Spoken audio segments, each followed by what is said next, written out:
Good afternoon, and thank you for joining us for this community briefing on COVID-19 and our response efforts. Joining me again is interpreter Sharon Sinkler. And Sharon, it was great to see the story about you on 10/11 yesterday. It's been wonderful to have the work of our interpreters highlighted in the news. You and Francis and Margie have made such a difference in helping us get out important health and safety messages to everyone in our community. Thank you as well to the media and to residents for tuning in. We want to also remind everyone to visit our website at covid19.lincoln.ne.gov, where you can continue to find out the latest information about how to protect yourself, your family, and our community. For today's situation update, we want to report that we've had one new case of COVID-19 in Lincoln today. The total number of people in Lincoln with lab-confirmed cases of COVID-19 is now 63. The case, a man in his 40s, was found to be community-acquired. This is still under investigation. The case that was still under investigation yesterday, a man in his 30s, was also determined to be community-acquired.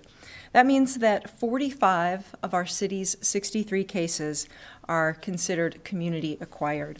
Here to provide more details on the investigations of the Lincoln-Lancaster County Health Department is Interim Health Director Pat Lopez.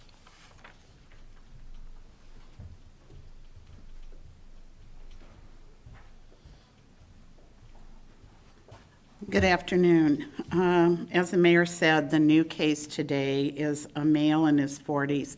He's self-isolating and his close contacts are self-quarantined.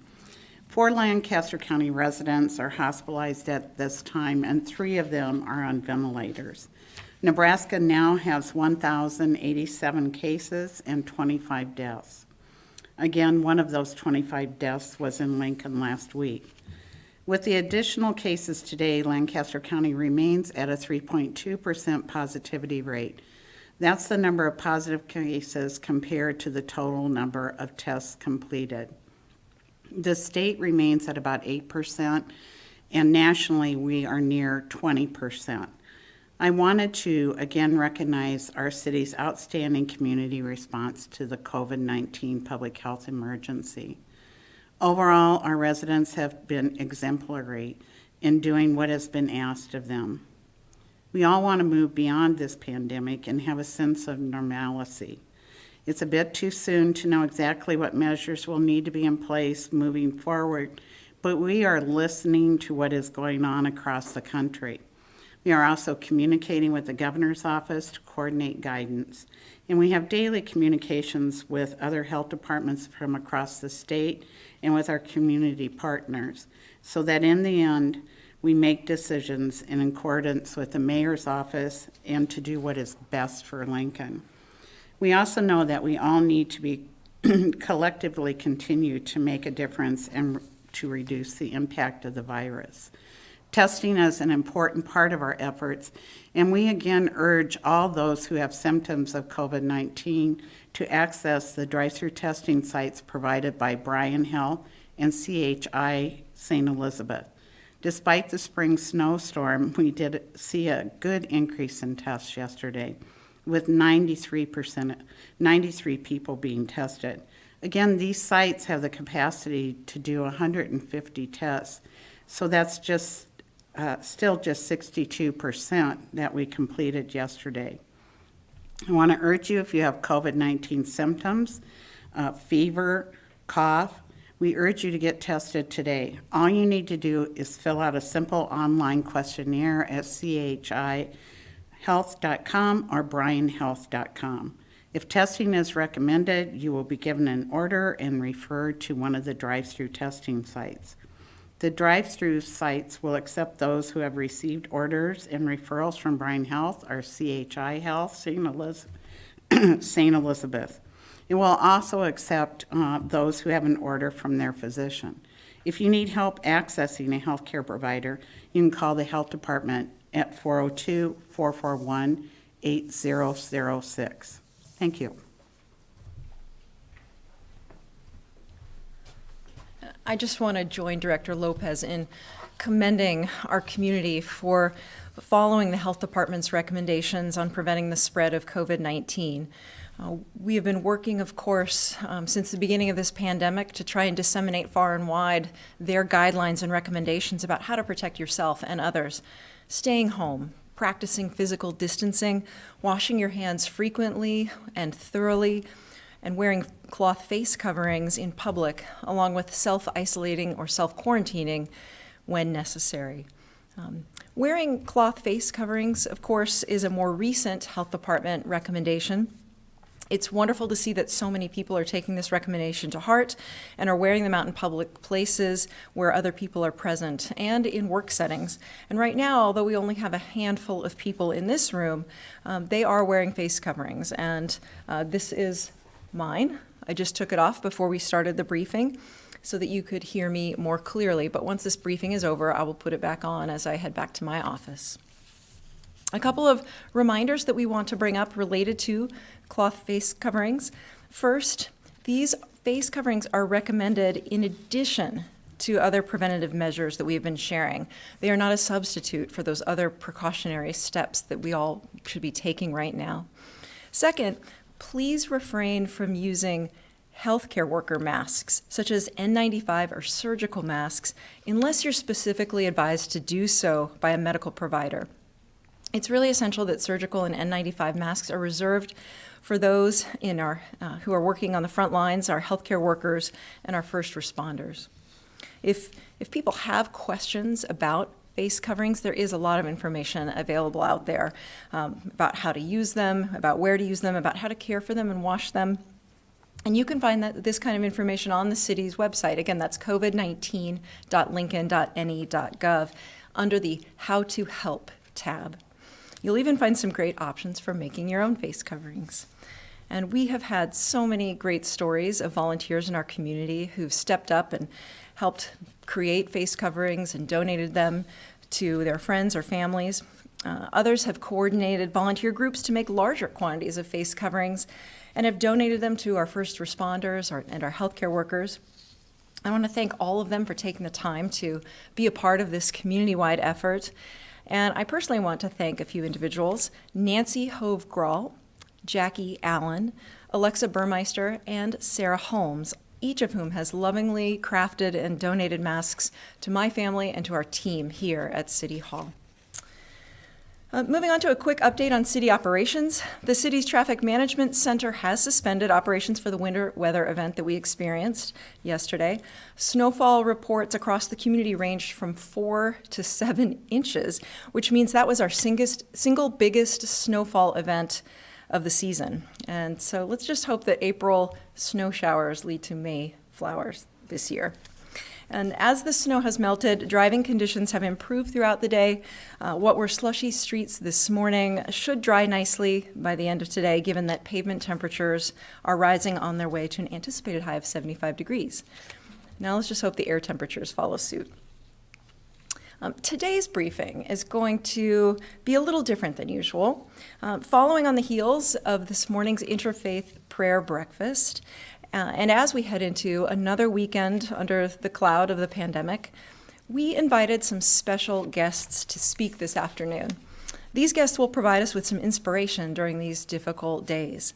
We will also offer some food for thought as we seek to connect with our families and our friends and our community at this time of physical distancing.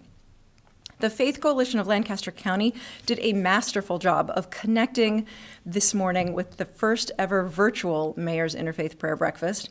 The topic, building a compassionate community, could not have come at a more appropriate moment. I am deeply grateful to the Faith Coalition, to the Mayor's Interfaith Prayer Breakfast Committee, and to Service Space for ensuring that this event could carry on despite the distance physically between us. For those who weren't able to participate live, I encourage you to watch the recording on LNK TV, through cable television, our city website, YouTube, and Facebook. You'll find the channel numbers and links at lincoln.ne.gov. The breakfast's guest speaker, Nipun Mehta, spoke powerfully about the impulse to generosity that we all have and how we can create systems and technology to amplify the impulse and build community around giving and compassion. And as I mentioned in my remarks this morning, we are in the midst of a great defining challenge as a community. Lives and livelihoods are at stake. People are struggling, many in ways they've never struggled before, and in many ways that are not visible to the rest of us. We have become keenly aware of the fragility of our jobs, our economy, our food supply, and our health. There's only one other time in my life, personally, where I felt anything even close to this. When I was pregnant with my first child and living out in San Francisco at the time, an earthquake struck. And the concrete beneath my feet, which had always seemed so solid and permanent, suddenly quivered like a liquid. In that moment, which really only lasted probably a handful of seconds, I was awakened to a new reality that the earth beneath my feet, that I had trusted as my foundation, and the life in my belly that represented my hope for the future, were fragile in ways that I had never even contemplated. And I feel that again now, more profoundly than ever. Yet I also feel, and maybe you do too, that there is an opportunity in the midst of this challenge, an opportunity to transform ourselves and our community for the better. In time, we could come to view this period as the source of our collective renewal, the pain before our rebirth as a community. Love and compassion are the key to this renewal. As humans, we have enormous wells of love and compassion within us, but sometimes we forget how deep those wells truly are. Moments like this offer us a chance to draw upon those wells and to remind us of our capacity for love and to how to serve others. We have witnessed an extraordinary outpouring of love and compassion in our community over these past few weeks. There were the musicians who put on folk music concerts outside senior living centers, the teachers at SCO Middle School who made a video telling their students how much they missed them, the tattoo parlor that donated 50,000 gloves to our health department and to hospitals, the people who cheered on the newlyweds by honking their car horns and collectively celebrating from a safe distance, or the volunteers who created and collected toys and arts and crafts for the children at St. Monica's. We are seeing countless instances of love and compassion and service here in Lincoln. Father Justin Fulton, Executive Director of Catholic Social Services of Southern Nebraska, is here to speak to this outpouring of compassion in the community and what this means for us going further. And with that, I'd like to turn it over to Father Fulton.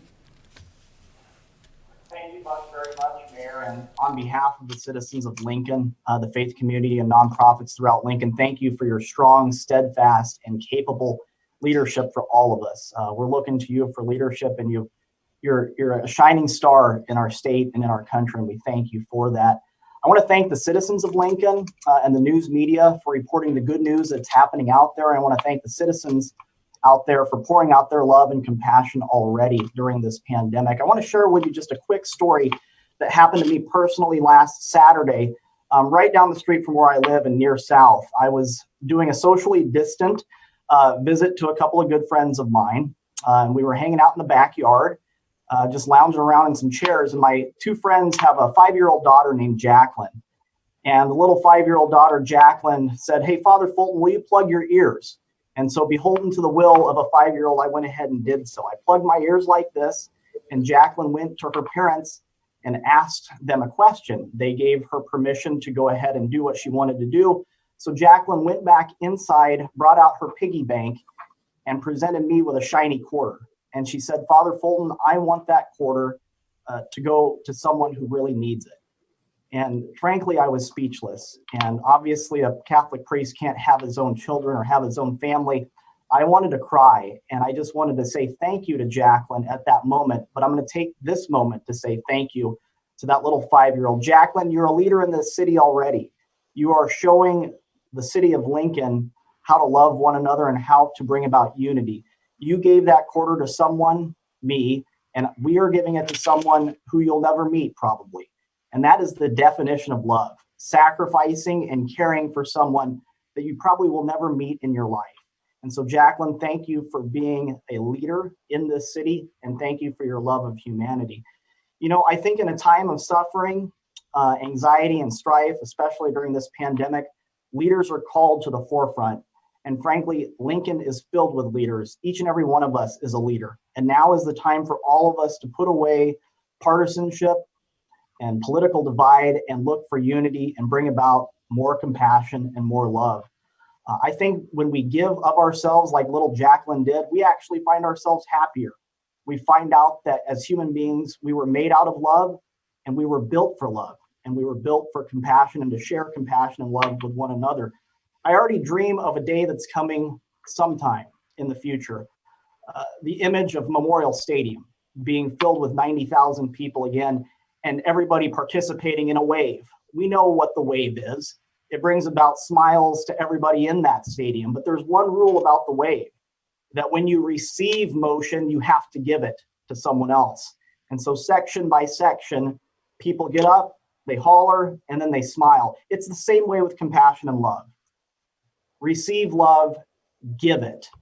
The old reaching out to the young reaching out to the old, all of us reaching out to one another. Be the source of love in this time of this pandemic. And when you give love, you find out that you are happier and that your mind, your body, and your soul is in line and that we're all created for happiness and love. You know, the suffering has brought about more compassion into the world. A month ago, there wasn't as much compassion and unity and love in this world. And because of this pandemic, we see more compassion and more love coming into it. So from the bottom of my heart, thank you, Lincoln, for spilling love out into the world and unleashing love. And I encourage you to do so. And again, we do believe that love is the most powerful force in the universe. It makes people do amazing things. And I'm looking forward to standing shoulder to shoulder with the mayor at a reasonably safe distance and every citizen in Lincoln to see what love will do for this city. Thank you for reaching out to us and thank you for your leadership and your staff's leadership as well, Mayor. Thank you. Thank you, Father Fulton, so much. Thank you for what you're doing and what Catholic Social Services is doing to spread love and compassion throughout our community. And please thank Jacqueline for me. I hope that it's someday, not too far from now, I can meet her and stand shoulder to shoulder with her and tell her my gratitude for her leadership personally. As Father Fulton indicated, the bonds and bridges that we form with one another represent another key to our renewal.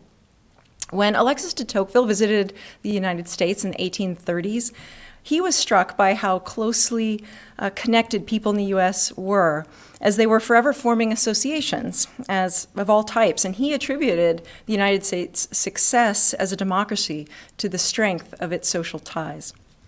Research has, of course, since affirmed the importance of social connectedness to a community's success and resilience.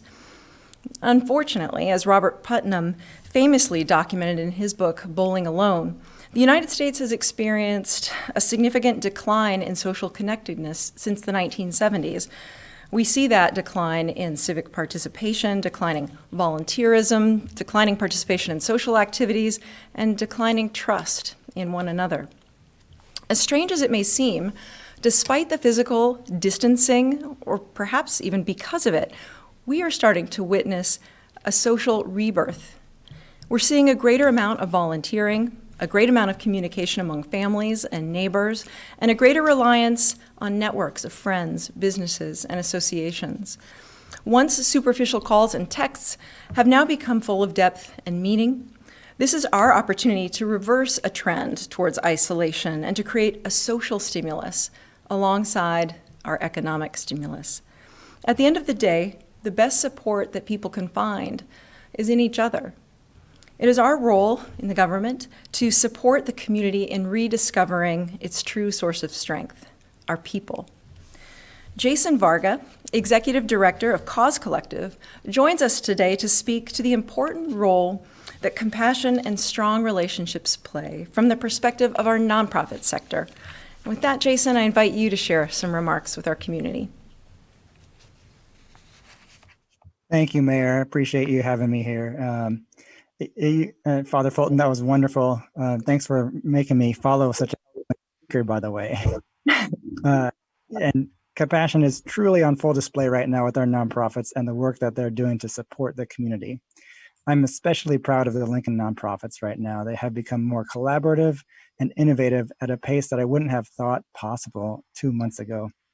Many of them have efficiently shifted their services to respond to their clients' emerging needs. And as a good example, we just heard a story from Child Advocacy Center about a new Lincoln family that came in from another state. This family, who had just relocated to Lincoln in the middle of the pandemic, sadly had lost one of their children due to a medical issue. And of course, our hearts go out to that family. The family did find their way to Child Advocacy Center, and they did what they do best by providing support to the siblings. And when the staff realized they were struggling financially to pay for the funeral, they took it upon themselves to go above and beyond their regular service and raise money from the Lincoln community. And in just a few days, that family could pay for their funeral and other related expenses. And even amidst all their pain and this hard time, the family told the Advocacy Center, "We can never thank you enough for the kindness of your staff and all those who helped us in a time of great need. But I know one day when we are able, we will return the blessing." This is also a great example that emphasizes the importance of having a strong social fabric and robust civil society, which is always important, but never more apparent than now. In fact, this very concept was built into the Cause Collective logo, which represents several threads that are woven together, because the nonprofit community in Lincoln knows we are stronger as a woven fabric than any single thread. People who are connected to organizations and other supports are more likely to do well, and those who are not connected to any social network or organization will have a more challenging time getting the support they need and less likely to bounce back. So please, if you feel you need that support, do not hesitate to reach out and ask for help. And if you know someone that you think needs support, to ask if they need help, because this depth matters. The nonprofits who have the deepest relationships with their clients they serve are going to have more success. And as the mayor and Father Fulton mentioned, there has been an outpouring of love and compassion in the community, which has translated into a desire to serve in whatever way one can. There are some new nonprofit volunteering opportunities now, and there will be many more available when we're able to come together again. So if you would like and you're able to help, 2 of our nonprofit members at Cause Collective can help you find a place to volunteer. 1 is Nebraska Volunteers, and 2 is the Center for Civic Engagement's Give Pulse platform.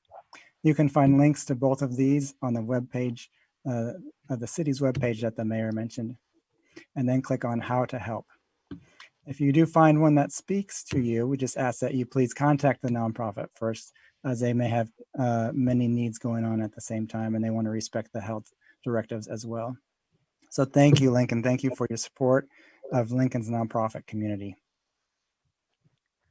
Jason, thank you so much for your leadership in the nonprofit sector, and of course for your service on the Lincoln COVID-19 Response Fund Committee. It's just incredible the work that you're doing to get resources rapidly deployed to our nonprofits so that they can meet the basic needs of people who are struggling in our community at this time. And again, the links to the volunteering opportunities that Jason Varga mentioned are posted on our website at covid19.lincoln.ne.gov. In addition to those opportunities, one way in which we here at City Hall are trying to support greater social connectedness is by pairing individuals who are homebound who are seeking additional support, whether that's physical support like running errands or the support of a friend. We're linking them with healthy volunteers in the community. And this program called Neighbor Link will be launched next week.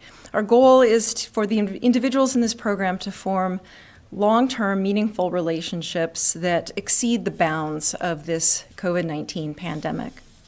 Finally, I am delighted to have here today Preeta Bansal.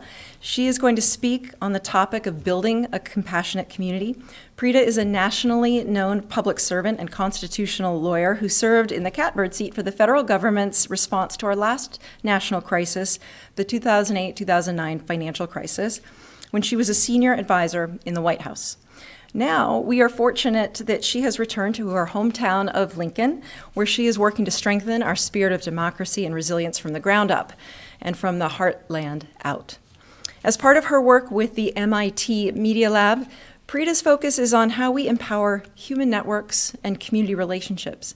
She is a committed volunteer in the global volunteer ecosystem known as Service Space, which is rooted in small collective acts of compassion, generosity, and service to ignite shifts in communities and in our social, economic, and governance systems. And I might say that she is quite a personal inspiration to me.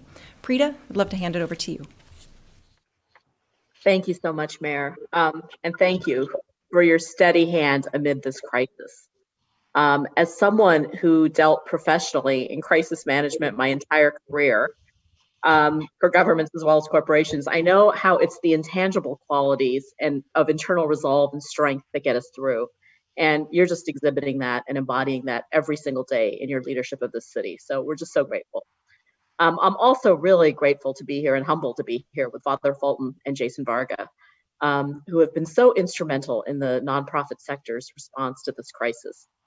As someone, as the mayor mentioned, who spent a lot of my life in major institutions in government and business and academia, as well as the nonprofit world, I just want to reiterate the message that I hope came shining through at this morning's prayer breakfast, that our community's transformation ultimately will rely not just on, or even mainly on, the response of our traditional institutions, but ultimately it's a call to action for each and every one of us as individual members and citizens of this community.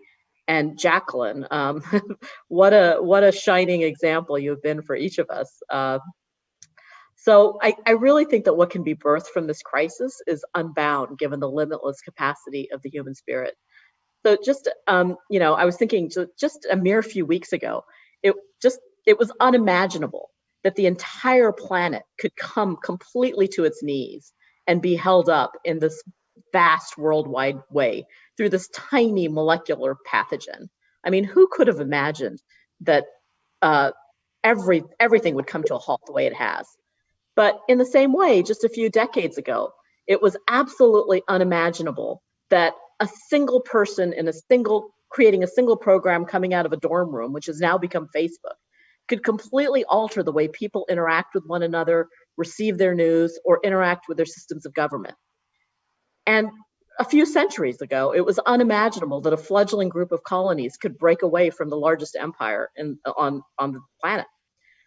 And I think that just a few decades from now, it will seem inevitable, what now seems perhaps unimaginable, that just simple acts of kindness and compassion, like those exhibited by Jacqueline, can alter our systems of government, markets, and nonprofit sectors. We often think these are nice, these are important acts, and we should do them because they're part of who we are. But I don't think we realize that that is the stuff from which true lasting change comes from.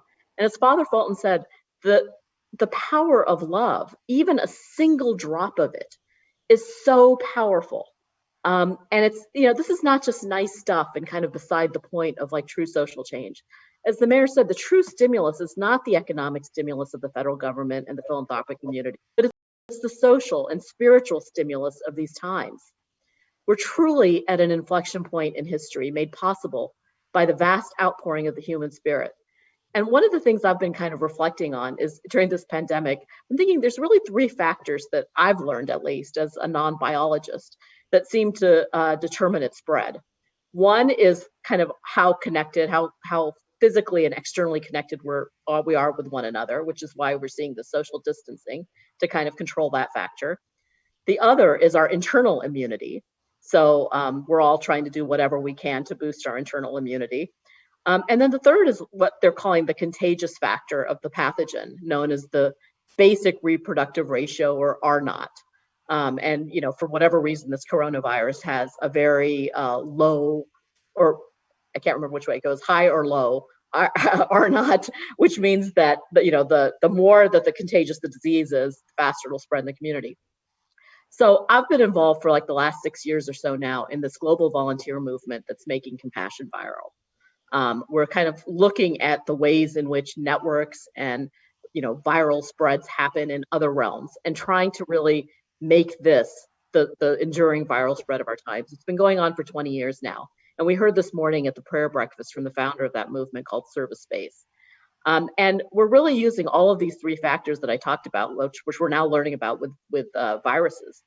We've been using that for 20 years to try and build networks of compassion. So the first thing is we're using basic technology and network science to boost our external connectedness with each other. So building those social connections. Second is we're providing safe spaces of deep listening to ourselves and others that allow us to boost our heart immunity and break down the internal resistance to that.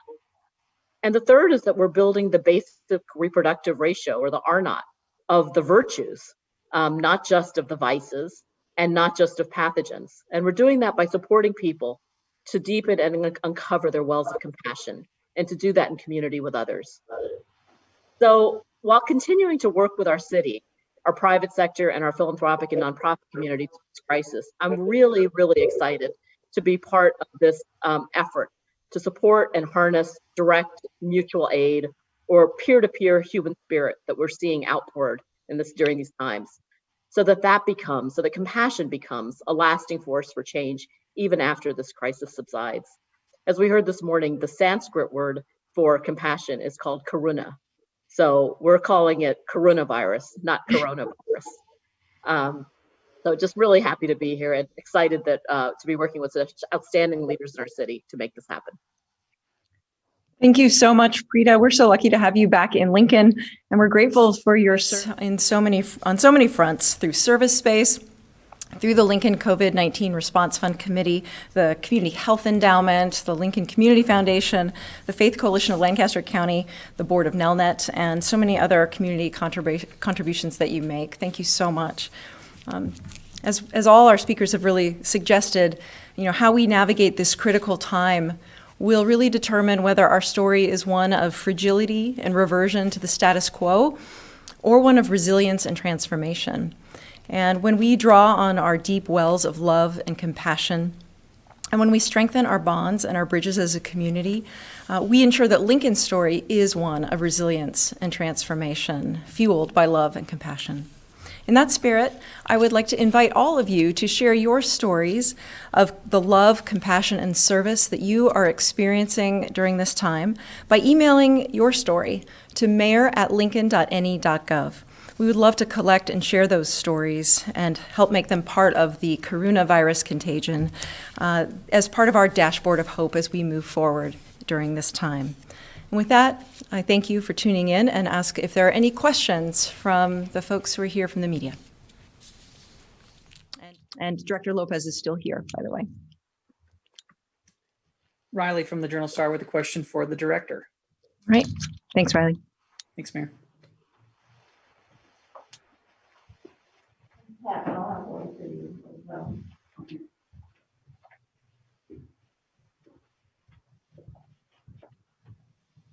Good afternoon, Riley. Good afternoon, Director. I just had a question about the test results that come back. So the numbers have been, 1, 3, 2 of positive results.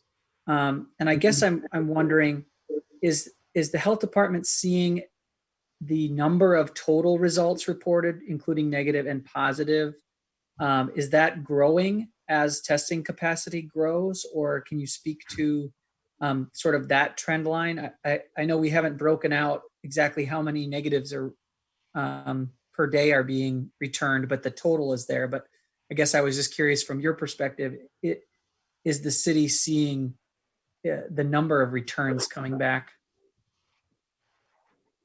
in greater numbers?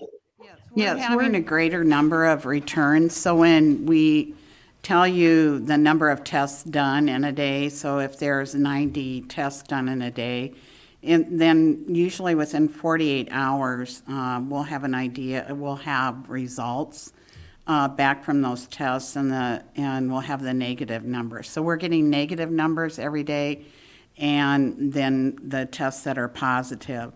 So overall now, we've had 1972 negative tests, and then if you add on our positive cases, that gives you the total number of tests that have been done in the community at this point. But remembering that we get the test results, we know who's going into the public health lab, so that would be like the 8 pending we talked about today, but we don't know how many have gone into the other outside labs, but we do get the test results back from the outside labs. We just don't know how many are pending at any given time.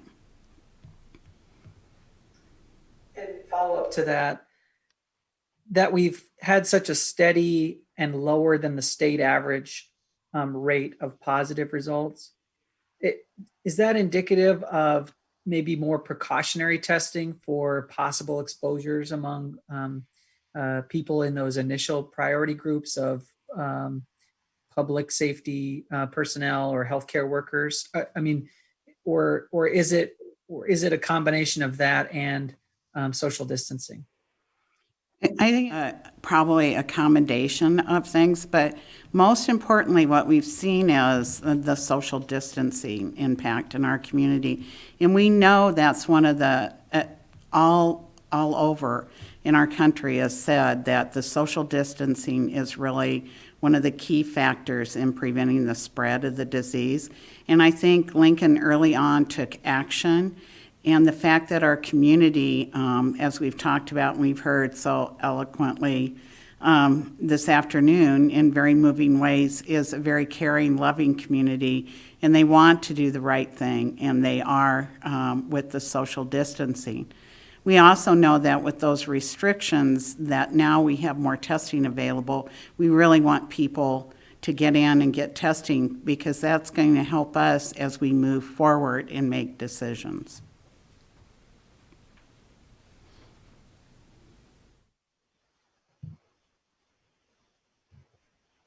Okay. Okay, the question from Calvin at February is, have you seen the number of cases reported at places like Smithfield and Lincoln Cold Storage increase? Lincoln Cold Storage, I'm not aware of anything happening there. We do know that there's some activity in Smithfield, close to here, that's under investigation right now. And I think we've all seen the large number of cases that are being reported in Grand Island. Those cases increased 61 overnight.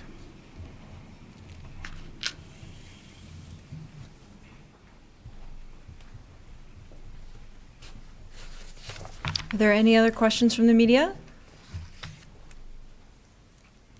Maybe one for Riley again. Yeah. On the last comment by the Director Lopez, so are there any confirmed cases at the Smithfield plant? We'll come right back. Thanks.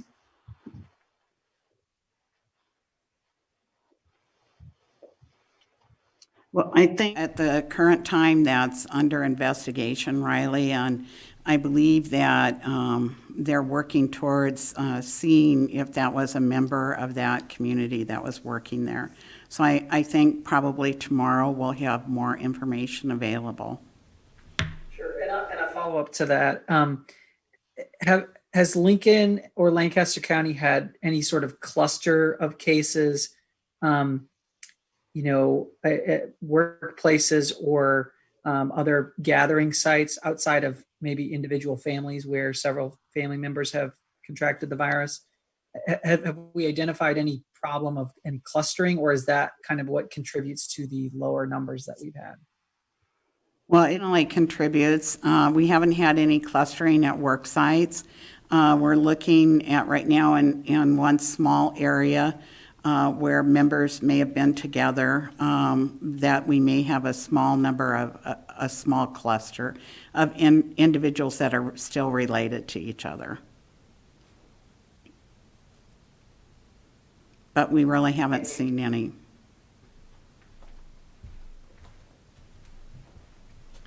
I mean, just obviously we want to be doing more testing. It's one of the reasons why all week we've been encouraging people to get tested. When we first began this process of testing, we didn't have enough tests and they were prioritized for certain people who are in high-risk groups. Now that our testing capacity has increased, we absolutely want more people to get tested so that we can get a better handle on the prevalence of COVID-19 in our community and, of course, get people the treatment and care that they need. We expect these numbers will continue to climb, but like Director Lopez said, it is a credit to our community and the social distancing practices that they've undertaken that those numbers have sort of been trickling in over the last few days. Any other questions from the media?